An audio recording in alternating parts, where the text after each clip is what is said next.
ሰላም ጤና ይስጥልን ክቡራትና ክቡራን የአዲስ ምንጭ ቤተሰቦች እንዴት ውላችኋል? በያላችሁበት የከበረ ሰላምታችን ይድረሳችሁ። ዕለቱ መጋቢት 19 ቀን 2018 ነው። አሁን የኢትዮጵያ ፌዴራል ፖሊስ ያደረሰንን አንድ መረጃና የዕለቱን አበይት ዜናዎች ቀጥሎ እናቀርብላችኋለን። ከመረጃዎቹ ጋር አብሬያችሁ ቆይታ የማደርገው የእናንተው ውብሸት ታየ ነኝ። ላይክና ሼር ማድረጋችሁ እንዳትረሱም በድጋሚ በአክብሮት እንጠይቃለን። ከኢትዮጵያ ፌዴራል ፖሊስ ወደ ደረሰን ሰበር መረጃ ስንሸጋገር በዜጎች ላይ የ1.7 ቢሊዮን ብር ጉዳት ባደረሱት የፊንቴክ ኢንቨስትመንት ድርጅት መስራችና ባለቤቶች ላይ ምርመራ አጣርቶ ለአቃቤ ሕግ በመላክ ክስ መመስረቱን ነው የኢትዮጵያ ፌዴራል ፖሊስ የላከልን መረጃ የሚያመለክተው። ፊንቴክ ኢንቨስትመንት የግል ድርጅት መስራችና ባለቤቶች የሆኑት ዳንኤል ዮሐንስ ኢየሱስና ግርማይ ገብረ ሚካኤል ይህደጎ የተባሉት ተጠርጣሪዎች ታዋቂና ተጽዕኖ ፈጣሪዎችን በመጠቀም ከ1200 በላይ ዜጎችን በማጭበርበር የ1.7 ቢሊዮን ብር ጉዳት በማድረሳቸው በ19 አይነት የተለያዩ ወንጀሎች ምርመራ አጣርቶባቸው ለአቃቤ ሕግ በመላክ አቃቤ ሕግ ክስ መመስረቱን የኢትዮጵያ ፌዴራል ፖሊስ አስታውቋል።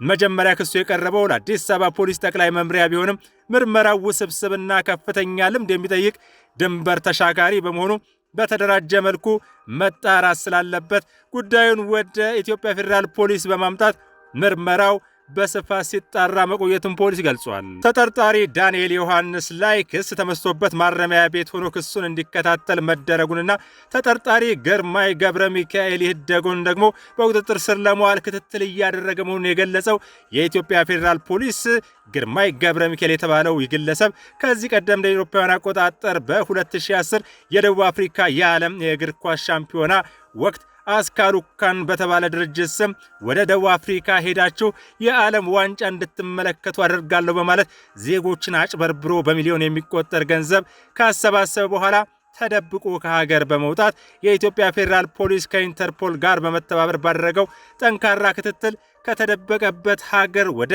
ኢትዮጵያ እንዲመለስ አድርጎ በሕግ ተጠያቂ እንዲሆን ማድረጉን የወንጀል ሪከርዱ እንደሚያመለክት አስረድቷል።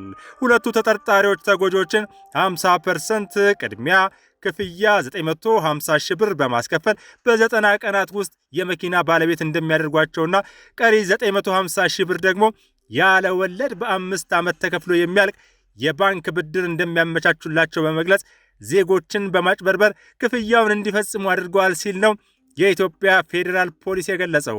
ተጠርጣሪዎቹ ህብረተሰቡን ለማሳመን 148 መኪኖች ከጅቡቲ በማስገባት 100 መኪኖች ለተወሰኑ ግለሰቦች እንዲከፋፈል በማድረግ እንዲሁም ቀሪ 48 ዘመናዊ መኪኖችን መርጠው በድብቅ መሸጣቸውን እንዲሁም ወደ ሀገር ውስጥ ስለመግባታቸው ምንም አይነት መረጃና ማስረጃ ሳይኖር 350 መኪኖችን ከውጭ እንዳስገቡ በማስመሰል ህብረተሰቡን ሲያጭበረብሩ እንደነበር ፖሊስ በምርመራው አረጋግጧል። በተጨማሪም በጅቡቲ ወደብ ምንም አይነት መኪና ሳይኖር 400 መኪኖች ጅቡቲ ወደብ ላይ እንደቆሙና ወደ ሀገር ውስጥ ለማስገባት በሂደት ላይ እንዳሉ በማስመሰል ለተጎጆች ሐሰተኛ መረጃ መስጠታቸውን ፖሊስ ማረጋገጥ ችሏል።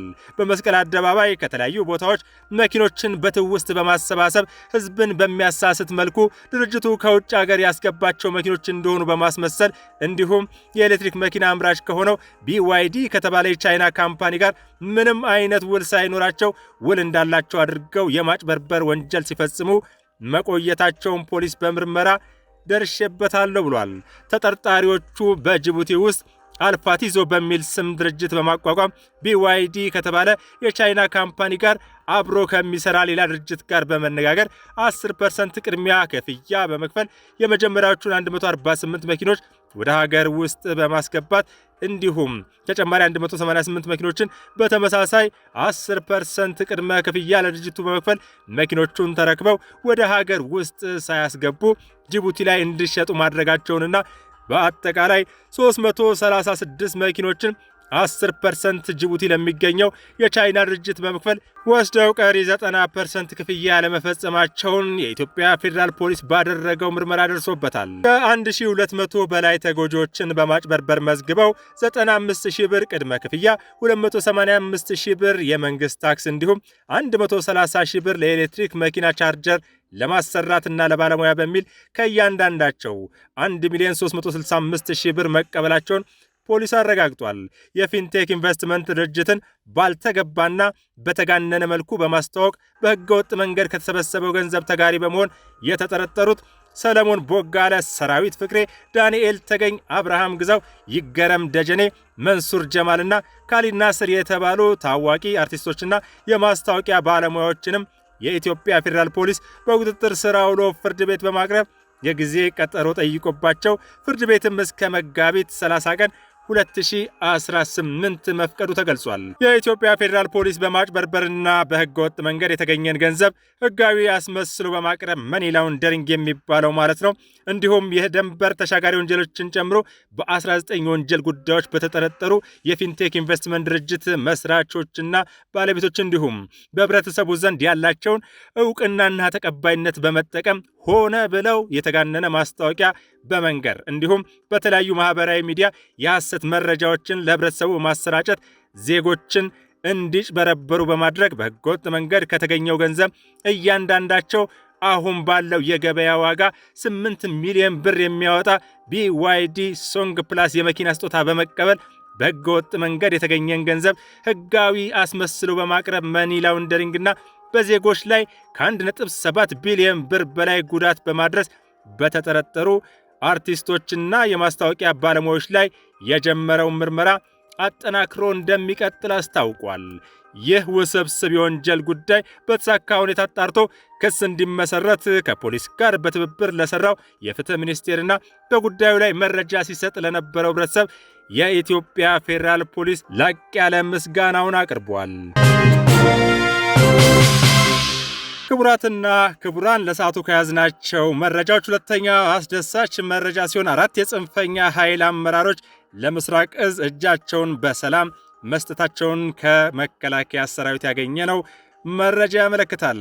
በአማራ ክልል አዊ ብሔረሰብ ዞን አስተዳደር ዳንግላ ወረዳ ሲንቀሳቀሱ የነበሩ 4 የጽንፈኛ ቡድን አመራሮች ከነሙሉ ትጥቃቸው ነው እጃቸውን ለምስራቅ እዝ አንድ ኮር የሰጡት። እነሱም አንደኛ ቢኒያም አስፋው በእነሱ አደራጀት ጽህፈት ቤት ኃላፊ የነበረ፣ ሁለተኛ መንገሻ ነበሩ የሚባለው ሻምበል መሪ የነበረ፣ ሶስተኛ አብርሃም አስማረ ሻለቃ ዘመቻ የነበረ፣ እንዲሁም አራተኛ አየነው አስፋው የኮር ጽህፈት ቤት ኃላፊ የነበረ ሲሆን መንግስት ባቀረበው የሰላም ጥሪ መሰረት እድሉን ተጠቅመው ከነሙሉ ትጥቃቸው እጃቸውን መስጠታቸውን የምስራቅ እዝ ኮር አዛዥ ብርጋዴር ጄኔራል አዲሱ መሐመድ ተናግረዋል። ክልሉ ከ3 ዓመት በላቀ ጊዜ ከልማት እንዲስተጓጎል ጽንፈኛው ያልሞከረው ሴራ የለም። ይሁን እንጂ በፈጸማችሁት እኩይ ተግባር ተጸጽታችሁ መንግስት የሰጣችሁን የምህረትና የይቅርታ ዕድል በመጠቀም መግባታችሁ ተገቢ ነው ያሉት አዛዡ ቀጣይ በልማት ተሰማርታችሁ የበደላችሁን ህዝብ ልትክሱ ይገባል ሲሉ አስገንዝበዋል። የዞኑ ዋና አስተዳዳሪ አቶ ቴዎድሮስ እንዳለው በበኩላቸው ወደ ህዝባችሁና ወደ ሰላም ስለመጣችሁ ደስ ብሎናል። የምስራቅ እዝ ሰራዊት ከህዝብ ጋር ያለውን ትስስር በማጠናከር በተሰጠው ህግ የማስከበር ግዳጅ በተሳካ ሁኔታ የአካባቢውን ሰላም እያረጋገጠ በመሆኑ ምስጋና ይገባዋል ብለዋል። እጃቸውን በሰላም የሰጡትና የጽንፈኛ ቡድን አመራር የነበሩትም የተጓዙበት መንገድ ማህበረሰቡን ለከፋ እንግልት እንደዳረገው በጸጸት ገልጸው አሁን ለመካስ ዝግጁ መሆናቸውንም አረጋግጠዋል። ክቡራትና ክቡራን አድማጭ ተመልካቾቻችን እስካሁን ለነበረን ቆይታ ከልብ እናመሰግናለን። ሁላችሁም ከመውጣታችሁ በፊት እንደተለመደው ላይክና ሼር በማድረግ መረጃዎቻችን ለብዙዎች እንዲደርሱ እንድታደርጉ በአክብሮት እንጠይቃለን። በተጨማሪም ከስር በሚታይ የኢትዮጵያ ንግድ ባንክ ቁጥር አዲስ ምንጭ ሚዲያን በማበረታታት የአስተማማኝ ወቅታዊ የተጣሩና የተመዘኑ መረጃዎች የሚቀርቡባትን ሚዲያችንን ይደግፉ፣ ያሳድጉ ስንል የአክብሮት ጥሪያችንን እናቀርባለን። የአዲስ ምንጭ የምን ጊዜ መልእክታችን ሰላም ለኢትዮጵያ የሚል ነው። ሰላም ለኢትዮጵያውያን፣ ሰላም ይሁን።